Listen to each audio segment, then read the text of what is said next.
Hi friends, நம்ம இன்றைக்கி என்ன பார்க்க போகிறோன்னா ஒரு ஃப்ராக் தான் பார்க்க போகிறோம். ஓல்டு சாரியில் ஃப்ராக் இது. அது வந்து பெரியவங்களுக்கு தான் இது ஃப்ராக்கு, ஃப்ரில் வச்ச ஃப்ராக்கு. இதனோட ஸ்டிச்சிங் வீடியோ தான் பார்க்குறீங்க. கட்டிங் வீடியோ நான் எடுக்கலை. நான் வந்து இந்த வீடியோ எடுக்காமல் அப்படியே தச்சு கொடுத்துடலாம் அப்படின்னு தான் நினச்சேன். ஏன்னா நேற்று வந்து சனிக்கிழமை, 3வது சனிக்கிழமை இல்லைங்களா, வேலை அதிகமாக இருந்துச்சு. சரி, என்னால் எடுக்க முடியல. சரி, ஸ்டிச்சிங் வீடியோவாவது உங்களுக்கு வந்து யூஸாக இருக்கும் அப்படின்னு தான் இப்போ நான் ஸ்டிச்சிங் வீடியோ உங்களுக்கு போட்டுட்ருக்கேன். இது வந்து போட் நெக் வச்ச ஒரு ஃப்ராக்கு. இந்த சாரியில் உள்ள எல்லா பார்டருமே நம்ம வந்து மேலே இருக்கிற பார்ட்ரு, கீழே இருக்கிற பார்ட்ரு எல்லாமே கட் பண்ணி எடுத்துகிட்டு ப்ளெயினாக ஒரு சாரீ அப்படி மாற்றிடணும். நம்ம கிளாத் மாதிரி மாற்றிடணும். அப்போ ரொம்ப நீட்டாக அழகாக இருக்கும். உங்களுக்கு பார்ட்ரு வச்சு நீங்கள் ஃப்ராக் தைக்கும் போது குழந்தைங்களுக்குனா நல்லாயிருக்கும், இல்லை ஃபுல் ஃப்ராக்னா நல்லாயிருக்கும். ஆனால் இது வந்து உங்களுக்கு அந்த நீ கீழே தான் இருக்கும், ஃபுல்லாக வராது. ரொம்ப அழகாக நீட்டாக இருக்கும். நீங்கள் பார்ட்ரு வச்சுருந்தீங்க அப்படின்னா அந்த பார்டர்லாம் எடுத்துகிட்டு இந்த மாதிரி ஸ்டிச் பண்ணிங்கன்னா ரொம்ப நீட்டாக இருக்கும். நான் வந்து இப்போ அதனால தான் எல்லா பார்டருமே கட் பண்ணிவிட்டு சிம்பிளாக ஒரு போட் நெக் வச்சு தைக்கலாம் அப்படின்னு சொல்லிட்டு 30 தான் இவங்களோட சைஸு, 30 தான். 30 சைஸ் உள்ளவங்களுக்கு அவங்களோட ஷோல்டர் வந்து எவ்வளவோ அதில் பாதி எடுத்துகிட்டு அப்படியே வச்சிடலாம். ஏன்னா போட் நெக்கு தானே, ஃபுல்லாக தானே கவர் ஆகும். அதனால் நீங்கள் வந்து உங்களோட ஷோல்டரை அப்படியே ஆஃபாக எடுத்து நீங்கள் போட் நெக்குக்கு வச்சிடலாம். வச்சுட்டு நீங்கள் இதை கட் பண்ணி தச்சு போட்டு பாருங்கள், ரொம்ப அழகாக நீட்டாக வரும். இப்போ நான் வந்து போட்டை முடிச்சிட்டேன், 2 பக்கமும் முடித்து தச்சு வச்சுட்டேன். அதாவது போட் நெக்கை முடிச்சிட்டேன். இது வந்து என்னென்னா ஃப்ரில்லு வந்து தைக்கும் போது நான் மேலே வச்சு தைக்க போகிறேன். அதாவது மேலே வச்சு தைக்கும் போது உங்களுக்கு அந்த பிசுறு தெரியலைங்களா, அதனால தான் லைட்டாக உருட்டி அடிக்கிற பாருங்கள். ரொம்ப மெலீஸாக அடிக்கணும், அப்போ தான் அது நீட்டாக இருக்கும். ரொம்ப பெருசாக அடிச்சிட்டோம் அப்படின்னா தெரியும், அப்படியே தெரியும். இந்த மாதிரி ஒவ்வொரு பீஸையும் 2 பக்கமும் அடிக்கணும். ஒரு பீஸ் இருக்குது அப்படின்னா அதை நீங்கள் ஒரு 10 இன்ச்சோ, இப்போ பார்த்தீங்களா இது ஒரு 10 இன்ச்சு, நீங்கள் இது ஒரு 12 இன்ச்சோ அந்த மாதிரி எடுக்கிறீங்க அப்படின்னா அது 1/4 இன்ச்சு தைக்கிறதுக்கு போயிடும். அப்போ நமக்கு மீதி உள்ளது நமக்கு ஹைட்டுக்கு ஏற்ற மாதிரி வரும். அந்த மாதிரி இப்போ நான் வந்து 14 இன்ச்சு வந்து அவங்களுக்கு மேல் ஹைட் வச்சுருந்தேன், பாடியோட ஹைட்டு. கீழே வந்து ஒவ்வொரு பீஸும் வந்து 10 இன்ச்சு எடுத்திருந்தேன். மூணு எடுத்திருந்தேன். இப்போ வந்து நான் அதை சாஃப்ட் கேதர் பண்ணிகிட்ருக்கேன். இது மாதிரி தச்சிடணும். எல்லா கிளாத்துமே தச்சுட்டு சாஃப்ட் கேதர் எடுக்கணும். இந்த மாதிரி எடுத்துட்டோம் அப்படின்னா சுருக்கு வந்துடும். நமக்கு சுருக்கு வைக்கிறதுக்கு ரொம்ப ஈஸியாக இருக்கும். இந்த மாதிரி நீங்கள் எல்லா கிளாத்துலையுமே எடுக்கணும். ஃப்ரண்ட்டுக்கு 3 பீஸ் வரும், பேக்குக்கு 3 பீஸ், 6 பீஸ் மொத்தம்.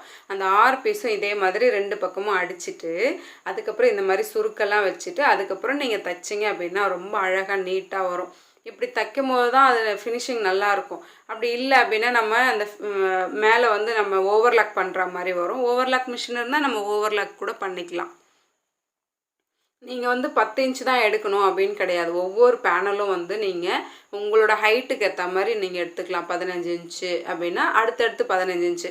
அதே மாதிரி ஒரு சுற்றளவு வந்து நீங்கள் பாடியோடு அட்டாச் பண்ண போகிறீங்கன்னா அது வந்து ஒரு பாடியோட சுற்றளவுக்கு 2 மடங்கு நீங்கள் எக்ஸ்ட்ரா எடுக்கணும். உங்களுக்கு துணி இருக்குன்னா 3 மடங்கு கூட நம்ம விருப்பம் தான் எடுத்துக்கலாம். அதே மாதிரி கீழே வைக்கிறோம். இப்போ இந்த பீஸ் வந்து நம்ம கீழே வைக்கிறோம் அப்படின்னு வச்சுக்கோங்க. இப்போ நான் எப்படி வைக்கிறேன்னு பாருங்கள். இப்போ இந்த பீஸோட அப்படியே மேலே வச்சுருவேன். ஏன்னா நம்ம மடித்து தைச்சிட்டோம் இல்லைங்களா, அப்படியே மேலே வச்சு தைக்கும் போது இது ஒரு அழகான ஒரு மாடலாக கிடைக்கும் உங்களுக்கு. அங்கே 1 இன்ச் வரைக்கும் அப்படியே தைச்சிடணும். நம்ம 1 இன்ச் வரைக்கும் விட்டுருக்கோம் இல்லைங்களா, அப்படியே தைச்சிட்டு இப்போ இந்த சுருக்கு இந்த பக்கமும் ஒரு ஊக்கு போட்டு வச்சிடணும். இப்போ நம்ம நடுவில் அங்கே தைச்சிட்டோம். இப்போ சென்டரில் இந்த கேப்பை மட்டும் அப்படியே ஃபில் பண்ணிக்கணும். எவ்வளோ சுருக்கு வேணும் அப்படின்றத இப்படி வச்சுட்டு திருப்பிட்டு அப்படியே அடிச்சிடணும். ரொம்ப ஈஸியாக இருக்கும். இந்த மாதிரி நீங்கள் தைக்கும் போது ஈஸியாக இருக்கும். இப்போ நமக்கு சுருக்கெல்லாம் அழகாக நமக்கு வந்து பதிஞ்சு வரும். கொஞ்சம் போல் மேலே தெரியும், ரொம்ப நீட்டாக அழகாக வரும். இப்போ நீங்கள் வந்து இது மாதிரி தைக்கிறீங்க. இந்த பேனலுக்கு வந்து தைச்சி முடிச்ச பிறகு 2வது பேனல் இது கூட அட்டாச் பண்ணுவோம். அப்போது இந்த பேனலோட அது வந்து 1 மடங்கோ 2 மடங்கோ நீங்கள் எக்ஸ்ட்ரா எடுக்கணும். அப்போ தான் சுருக்கு வரும். இல்லைன்னா வந்து அதே அளவுக்கே வரும். அப்போ அது நல்லா இருக்காது. இந்த பேனல் வைக்கிறீங்க அப்படின்னா இந்த பேனலோட இப்போ இது வந்து ஒரு 30 இன்ச்சு எடுக்கிறீங்க அப்படின்னா அது வந்து ஒரு 60 இன்ச்சு எடுத்தால் கூட ரொம்ப அழகாக இருக்கும். இல்லை துணி இல்லை அப்படின்னா 40ஓ 50ஓ அந்த மாதிரி எடுத்துக்கலாம். அந்த மாதிரி எடுத்தால் தான் நம்மளுக்கு இந்த சுருக்கு கிடைக்கும். அங்கே கொஞ்சம் தைச்சிட்டு இந்த பக்கமாக நீங்கள் வந்து ஊக்கு போட்டு வச்சிட்டிங்க அப்படின்னா சென்டரில் உங்களுக்கு எந்த அளவுக்கு கேதரை வந்து நம்ம நீட் பண்ணி வைக்கலாம் அப்படின்னு உங்களுக்கு ஒரு ஐடியா கிடைக்கும். அந்த மாதிரி தைச்சிங்கன்னா ஈஸியாக தைச்சி முடிச்சிடலாம். ஒவ்வொரு பேனலுக்கும் நம்ம சுருக்கு வைக்கிறதுக்காக மட்டும்தான் எக்ஸ்ட்ரா எடுக்கிறோமே தவிர அந்த வந்து கேதர் வைக்கல அப்படின்னா நல்லா இருக்காது இல்லைங்களா. கேதர் இல்லாமல் இருந்தால் பிளெயினாக இருக்கும். அந்த கேதருக்காக ஒரு மடங்கு எடுக்கிறோன்னா அடுத்ததுக்கு 2 மடங்கு எக்ஸ்ட்ரா எடுக்கணும், அவ்வளோதான் கணக்கு. இப்போ பாருங்கள், நம்ம இது மாதிரி வச்ச பிறகு எப்படி இருக்குன்னு பாருங்கள். ஒரு பக்கம் நான் ஃபினிஷ் பண்ணிவிட்டேன், இன்னொரு பக்கம் அதே மாதிரி வைக்கணும். நீங்கள் வந்து ஒரு பிளெயின் சாரியாக இருந்துச்சுன்னா இன்னும் நீட்டாக அழகாக இருக்கும். அப்படி வந்து பார்டர் இருந்தாலும் கட் பண்ணிவிட்டு தைச்சி பாருங்கள்.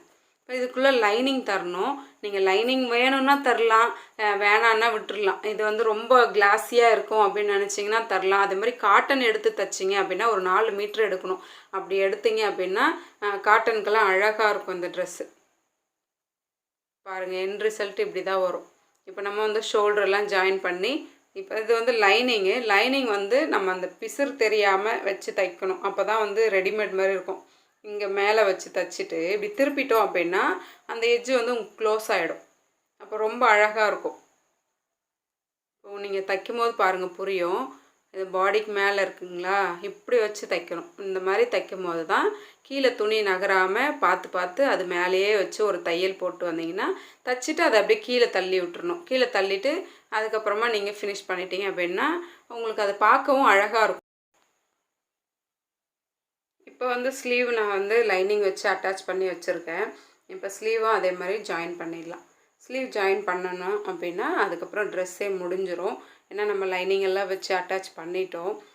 அதுக்கப்புறம் இப்போ வந்து ஸ்லீவ் ஜாயின் பண்ணுறதுக்கு முன்னாடி ஷோல்டர் ஜாயின் பண்ணிக்கலாம்.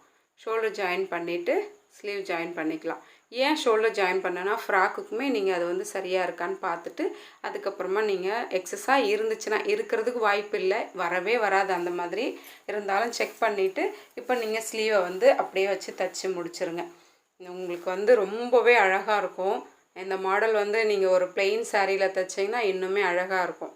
நான் பிளெயினாக இருக்கணுன்றதுக்காக தான் பார்ட்ரு எல்லாத்தையுமே எடுத்துட்டேன். நீங்கள் பார்ட்ரு வச்சு தைச்சிங்க அப்படின்னா அது நல்லா இருக்காது, பார்க்குறதுக்கு நல்லாவே இருக்காது. இப்போ நம்ம ஸ்லீவை இது மாதிரி கட் பண்ணி தைச்சி முடிச்சிட்டோம். 2 தையல் போட்டு முடிச்சிருங்க. இப்போது நம்ம இதை ஜாயின் பண்ணிக்கலாம். எப்போவுமே ஜாயின் பண்ணும்போது நீங்கள் எவ்வளோ வந்து நீங்கள் துணி விட்டிங்களோ, 1 இன்ச் விட்டிங்களோ அந்த 1 இன்ச் அப்படியே மைனஸ் பண்ணிவிடுங்க. அங்கேருந்து அப்படியே தைச்சிருங்க. அப்போ வந்து பாடியில் மட்டும் நீங்கள் ஜாயின் அங்கே வந்து தைக்கும் போது ஒரு ஷேப் கொடுங்க. கொஞ்சம் வளைவாக ஷேப் கொடுத்தீங்கன்னா அது பார்க்குறதுக்கு நல்லாயிருக்கும். அப்படியே நம்ம நேராக போட்ட கோட்லேயே போடாமல் கொஞ்சம் ஷேப் கொடுத்தீங்க அப்படின்னா ரொம்ப நீட்டாக வரும். இப்போ இங்கே வந்துட்டு கொஞ்சம் தூரமாக வந்துடணும். ஒரு 2-3 இன்ச்சுக்கு வந்துட்டு அதுக்கப்புறமா நீங்கள் வெறும் லைனிங் மட்டும் தைக்கணும். அதுக்கப்புறம் மெயின் பீஸ் தைக்கணும். 2த்தையும் சேர்த்து தைச்சிங்கன்னா நல்லா இருக்காது. இப்போ நான் வந்து மெயின் பீஸ் தைக்கிறேன். மெயின் பீஸ் தனியாக தான் தைக்கிறேன், அது தனியாக தான் தைக்கணும். அந்த மாதிரி தைச்சிங்கன்னா தான் பார்க்க நல்லாயிருக்கும். உங்களுக்கு வந்து இந்த வீடியோ பிடிச்சிருக்கான்னு பாருங்கள். உங்களுக்கு யூஸாக என்னன்னு எனக்கு தெரியல. ஒரு வேளை யூஸாக இருந்துச்சு அப்படின்னு நினச்சிங்கன்னா ஒரு லைக் பண்ணுங்கள், கமெண்ட் பண்ணுங்கள். இந்த மாதிரி நான் இன்னொரு வீடியோவும் உங்களுக்கு பாடி எப்படி கட் பண்ணணும், போட் நெக் எப்படி கட் பண்ணணுன்றதை கண்டிப்பாக நான் வீடியோ எடுத்து அப்லோட் பண்ணுறேன். இது வந்து ஒரு அவசரத்தினால நான் சீக்கிரமாக வெட்டிட்டேன், தைச்சி கொடுத்துர்லான்னு சொல்லிட்டு. சரி, ஸ்டிச்சிங் வீடியோவாவது உங்களுக்கு யூஸாக இருக்கும் அப்படின்னு சொல்லிட்டு தான் நான் ஸ்டிச்சிங் வீடியோ எடுத்தேன். உங்களுக்கு இந்த மாதிரி வீடியோ வேணும் அப்படின்னு நினச்சிங்கன்னா நீங்கள் கண்டிப்பாக கமெண்ட் பண்ணுங்கள், லைக் பண்ணுங்கள். நீங்கள் கமெண்ட் பண்ணிங்கன்னா எனக்கு தெரியும் இந்த மாதிரி வீடியோ உங்களுக்கு பிடிச்சிருக்குன்னு. நான் இந்த மாதிரி வீடியோவும் அப்லோட் பண்ணுறேன். Okay, by.